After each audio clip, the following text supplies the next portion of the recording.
American Rifleman Television presents I Have This Paper. Gun.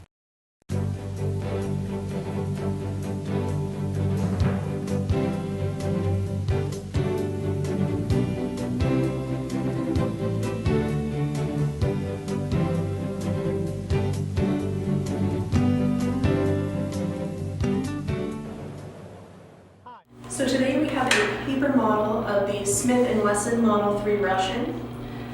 This was one of Smith & Wesson's earlier revolvers. It is a 6-shot, big bore revolver that is chambered for 44 caliber cartridges, one of the first cartridge firing revolvers of its time.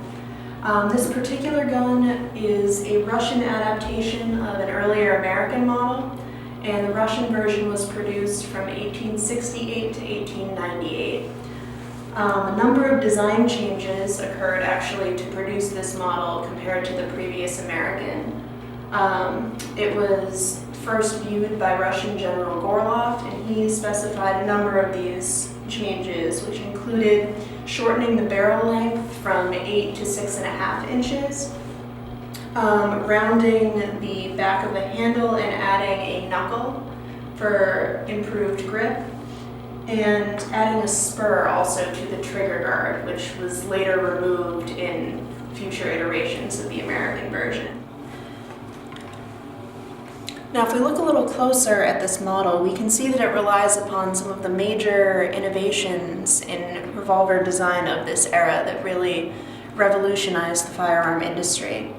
One of which, of course, was the Roland White patent. Roland White being a former employee of Colt, who made the dire mistake of turning down his idea for a bored-through cylinder, which, as you can see here in this model, it allowed for cartridge ammunition, which really changed the game and really put Smith & Wesson on the map during this time after Colt had held the monopoly on revolvers for so long. So the bored-through cylinder allowed for two other really innovative changes in revolver design to be implemented in this model.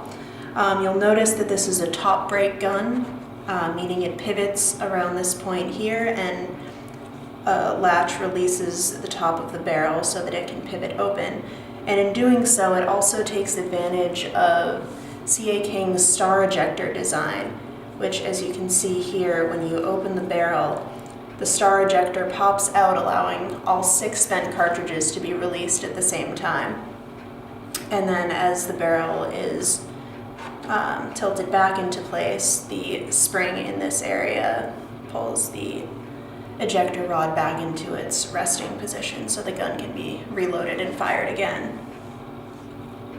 Now, of course, for firing this gun, we pull back the hammer like so, which catches on the trigger there, and in doing so you can see that the hand moves up to advance the ratcheted end of the cylinder, so that moves that up into place, and additionally there is the cylinder lock, which is pushed up by that small